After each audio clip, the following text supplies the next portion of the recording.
This is Agriculture Today. I'm Chevy Lynn Vasky with the K-State Radio Network. Dan O'Brien, K-State grain economist, starts today's show with a grain market outlook where he notes strong wheat exports. The show continues with K-State row crop plant pathologist Rodrigo Onofre as he provides insight on southern rust in corn as it has been found in Kansas. K-State meteorologist Chip Redmond concludes the show with a weather update, including why we didn't see temperatures reach 100 degrees statewide, as well as some precipitation in the forecast. That and more is coming up ahead on Agriculture Today.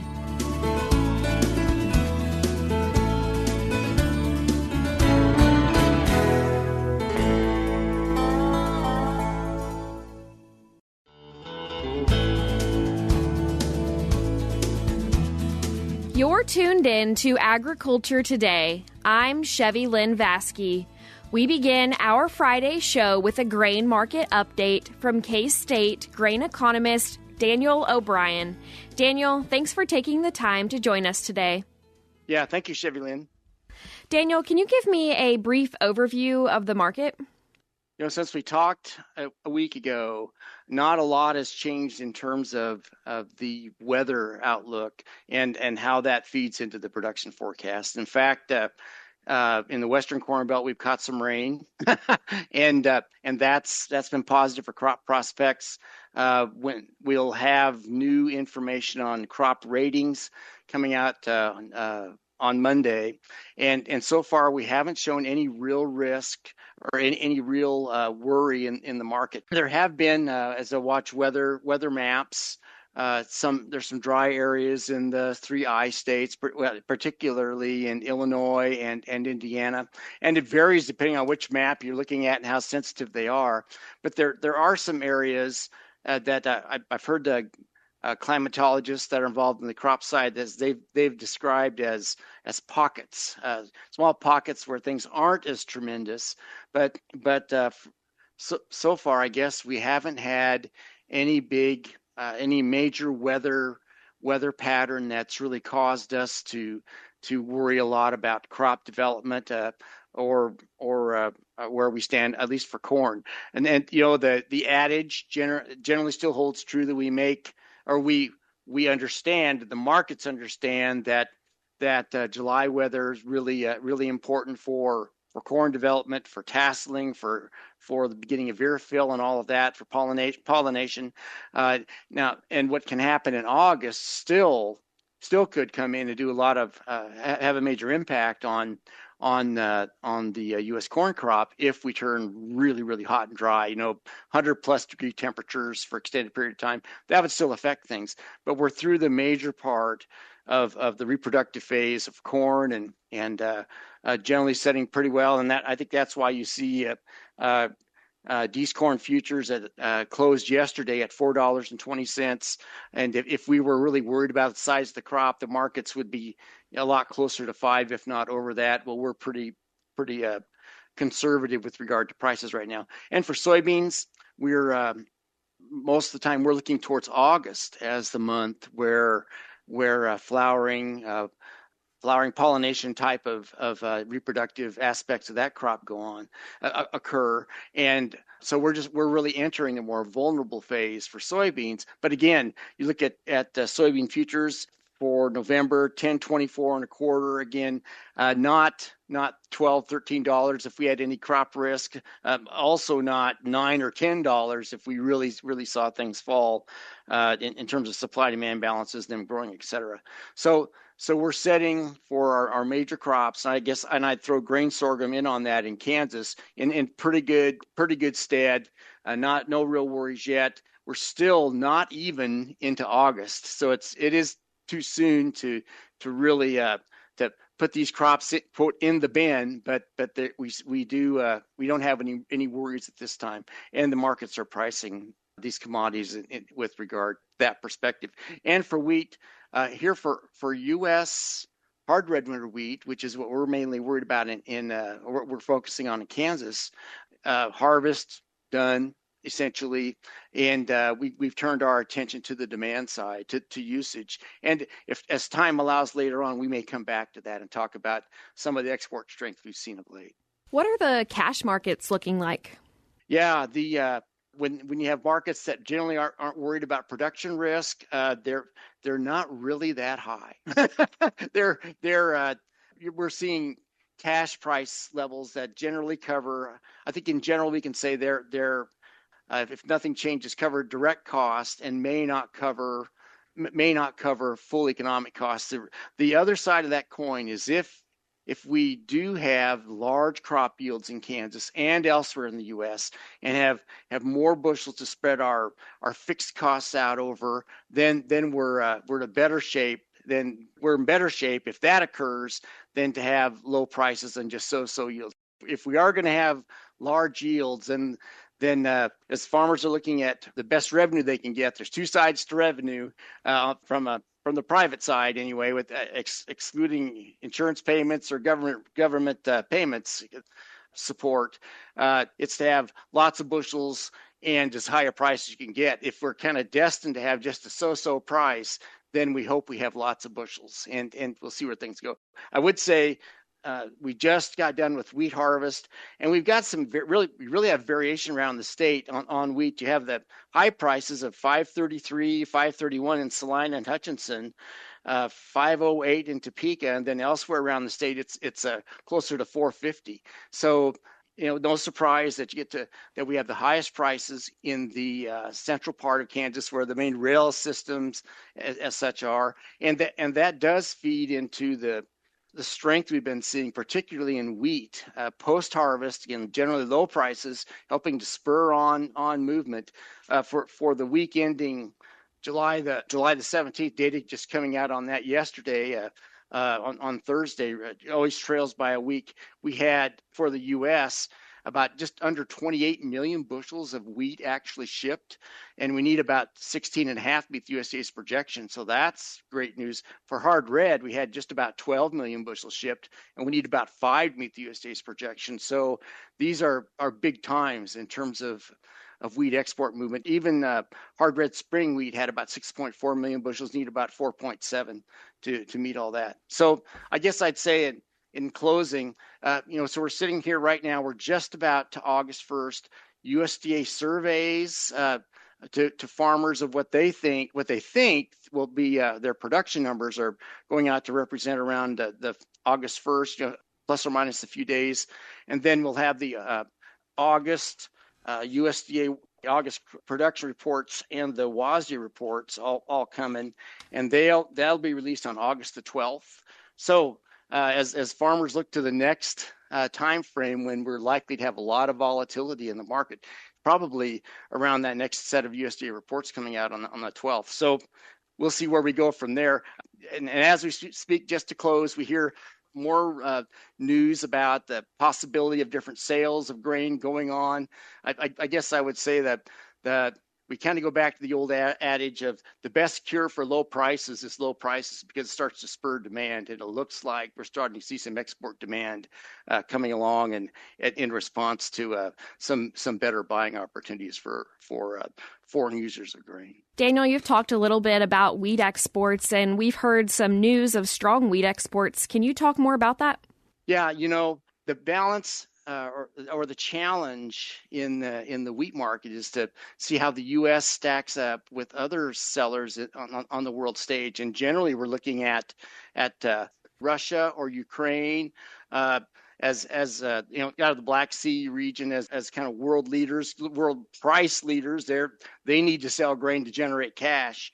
And we're paying attention to Canada as another export competitor, Australia as another yet. So you've got lots of things happening. There are some rumors of droughts in some of these areas, particularly in parts of Europe, and the tariff issues that are at play. And here within the last few days, we hear I think Indonesia, Japan, other countries making relatively competitive, more positive agreements with the U.S. in terms of tariff rates. I think generally that's around about 15% from what I've read in the news anyway. So I think part of the issue with trade that's held the markets back from getting very excited has been that these that we don't know how things will finally end up in terms of favorable versus unfavorable rates, who's on the positive side of the U.S., who's not,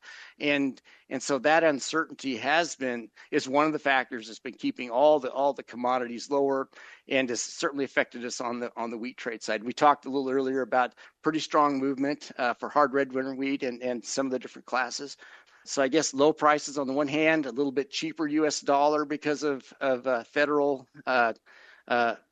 financial policies, all helping us. So anyway, overall for wheat, the last thing I would say is that it'll be a challenge it'll be a decision for Kansas grain elevators to make. Do they want to store this wheat, or do we start to see strong enough signals in some of these areas where we actually sell it, are enticed, or see it as profitable to sell that into export channels? So that's a better problem to have than just having wheat sit there and hopefully accumulate storage returns and not having an export market. So a little bit more of a positive spin on our current large crop situation.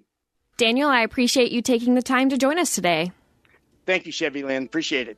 That was Kansas State University grain economist Daniel O'Brien with a grain market update. You can read more of his update by going online to AgManager.info or by tuning in to his Winning the Game grain marketing webinar on July 30th at noon, also on AgManager. We're cutting to a short break now, but we'll be right back.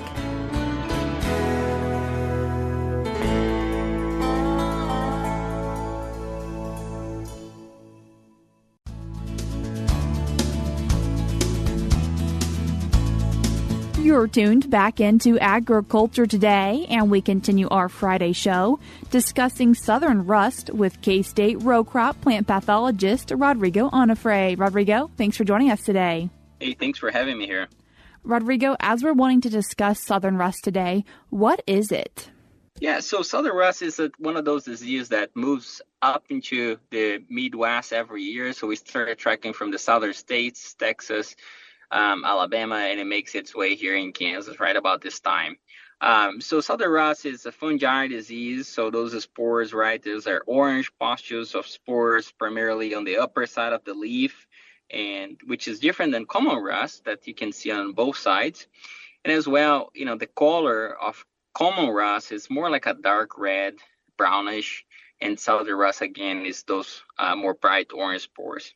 If you run your finger across the pustules, those orange pustules will be visible in your hand, in your shirt, so whatever you are in the field.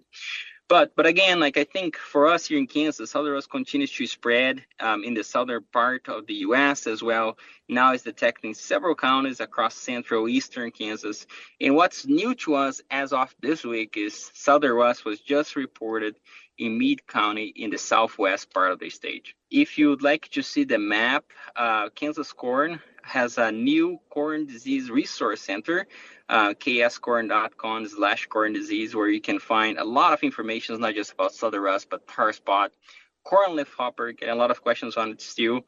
But yes, so it was just reported in the further southwest part of Kansas, right there in Meade, central Kansas, and the eastern part as well. So one of the questions that I get all the time is if I should apply a fungicide, right? To answer that question, I think I have several other questions to follow up. What's the growth stage? What's the susceptibility of the hybrid? What are the weather conditions that we're seeing in the upcoming days, right? I think southern rust, we would like to wait until that VT, and we can still put a fungicide up into that R3 growth stage, right? So just keep in mind that, as further along we pass that R3, very unlikely to make that return of the investment back, right? I think R3 is always a good timing to, your last time to put a product out there. If you're looking for products, Crop Protection Network has a really good efficacy table where all their specialists will come together and then we'll rate the products based on some of the efficacy of those products in the field. So I do encourage you to check that. out. What makes for southern rust being more apparent or more of an issue? Yeah, I think the weather conditions that we're having now, this hot and wet conditions, high relative humidity, right? I think this is the perfect storm. We do have a good amount of inoculum. Southern rust is being reported up into Nebraska, Iowa. So we do have the inoculum present, right? So it's just a matter of us finding it now. So I do encourage producers and crop consultants to be out scouting and looking for, I think, crop that's still on that tasseling, which we still have a lot, especially in that southwest part of the state, needs more attention. Perhaps might need a fungicide application just to protect that crop until the end, right? From tasseling to R5, which is physiological maturity, right? There will be 4 or 5, 6 weeks there. You mentioned at the beginning that it makes its way here. What do you mean by that? Yeah, a lot of the corn disease, such as gray leaf spot, tar spot, some of the fusarium stalk rots, they survive in crop residue. So every year we already have a risk to have it again. But southern rust is different. Southern rust, it moves through the air. Those spores will hop in the air and then will land in a corn plant. And then that's kind of like, that's the cycle, right? And we start seeing that starting from the southern states and moving up into Kansas. So it's just one of the diseases that monitoring, checking the Kansas Corn website disease center, it's very important. So you're aware of it, where it is, right? And of course, when we light a map, let's say we just reported a mead, right? It doesn't mean that every cornfield in mead has southern rust, but we found it there, and there is a higher risk to be found in your field, right? And again, it doesn't mean that turning a map red, it doesn't mean spray your field. It just means go out, scout your fields, look for southern rust, and put everything together. The growth stage, perhaps you already did a fungicide application, trying to answer all those questions. If someone already has done a fungicide application, is it important to look at how much residual activity it's going to have? That's a really good question. I would say 3-4 weeks. It's your fungicide residual life there, especially for southern rust and tar spot as well. So just keep that in mind that you might need a second application, depending on the product and timeline that you spray to, right? And of course, if you suspect that you have southern rust in your field, you can contact your local K-State Extension agent or myself as well through 785-477-0171. What impact does this have on the corn crop? So southern rust is one of those diseases that can have a high yield impact, right? Everything depends on the growth stage and the weather conditions. And of course, if you have a susceptible hybrid. So this is pretty much what we call the disease triangle, right? You have a susceptible host, the pathogen is present, and you have the perfect weather conditions, which right now we do. So, we can see anywhere from 10 to 40%, 50% yield impact from southern rust in a susceptible hybrid in a year that it's bad, right? Those spores, they will reduce the leaf photosynthetic area, and that's pretty much how you get yield reduction, right? Especially on that ear leaf. Ear leaf, it's one of the major leaves in that corn plant, that middle section of the corn plant, right? That's where we really want to protect and make sure that our fungicides are getting in there. So we're fighting the disease correctly. If a farmer in Meade County does have corn but doesn't have southern rust, is it worth them going to see how susceptible the variety is and maybe consider spraying? Oh, absolutely. I think it's important to know what's the hybrid susceptibility and as well scouting, right? Do I have it in my field? I think those are two very important questions to be answered even before thinking about a fungicide application. Rodrigo, obviously we focused our conversation on southern rust today, but we've talked about a lot of other corn diseases in this past year. How are other things looking across Kansas when it comes to tar spot, gray spot, anything else? Yeah, I think overall tar spot is still in low levels, pretty much in the northeast part of the state, right? We did add Republic County this year. We found it there. I think that's new to us, and producers in that region will have to be a little bit more diligent next year in terms of scouting. Most of the corn in the northeast part of the state, it's already, R2, R3, or even past that stage. So I wouldn't even worry about tar spot or even southern rust in some of those fields. But of course, R3 is going to be your last chance to put a fungicide out. I think gray leaf spot, we typically have a high risk for it. If you have a resistant hybrid, you pretty much don't have to do anything, but there are some susceptible hybrids that producers should be monitoring closely. Now, related to gray leaf spot, right, we're starting to see, especially in that central western Kansas, a lot of bacterial leaf streak showing up, and bacterial leaf streak can look like gray leaf spot, right? And one of the main differences, bacterial leaf streak will have more wavy edges, and gray leaf spot, it's more of that sharp rectangular lesion. So just be aware that not every lesion will be gray leaf spot, and it will require fungicide. Again, if you have questions on that one, you can also send it a message to myself or contact your local K-State extension agent, the plant diagnostic lab as well. So you have a lot of options. So reach out. Rodrigo, I appreciate you taking the time to join us today. My pleasure. Thank you. That was K-State row crop plant pathologist Rodrigo Onofre. If you need to reach Rodrigo, you can do so by contacting him at 785-477-0171. Again, that is 785-477-0171. If you'd like to read more on southern corn rust, you can do so by checking out a recent Agronomy E-Update article titled Southern Corn Rust Now Confirmed in Southwest Kansas. Before we cut to a break, we're now going to be joined by USDA's Rod Bain and USDA meteorologist Brad Rippey. The harvest of the nation's winter wheat crop continues to progress. USDA meteorologist Brad Rippey with the latest winter wheat crop progress report highlights for the period ending July 20th. It seems like a long time ago, but we had a really slow start on that winter wheat harvest in the south due to wetness and flooding. But now we have gotten past the 5-year average. 73% of the U.S. winter wheat harvested by July 20th, 1 point ahead of the 5-year average, 2 points behind last year. Among the states gaining ground on winter wheat harvest progress of late. Top producer Kansas just about finished up, 97% harvested, ahead of the 5-year average of 94%. And pretty much the entire southern half of the country either finished with harvest or getting very close to it. We are seeing harvest really picking up in the north now. With Montana now the final state to get winter wheat harvest underway, reporting 2% of the crop harvested as of July 20th. I'm Rod Bain reporting for the U.S. Department of Agriculture in Washington, D.C. We're cutting to a short break now on Agriculture Today, but stick around because we have more for you up ahead.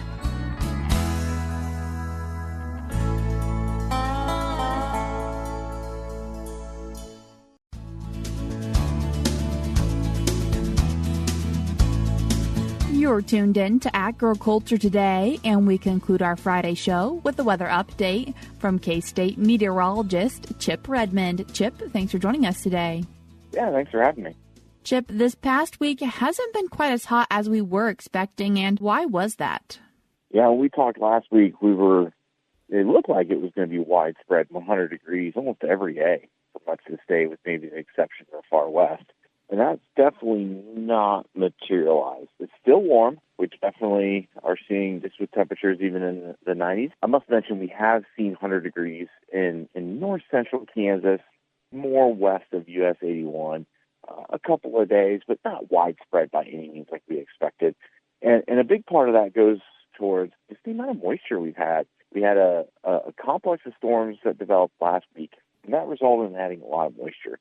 A lot of moisture to the soil as well as to the atmosphere, and it just takes a lot more energy to heat up that air when it's that moist. And so as a result, we didn't see temperatures get as high, but we also had that moisture component. So while we didn't get high, it's still really humid, and we were seeing heat indices well over 100 degrees, and the temperatures are barely over 90.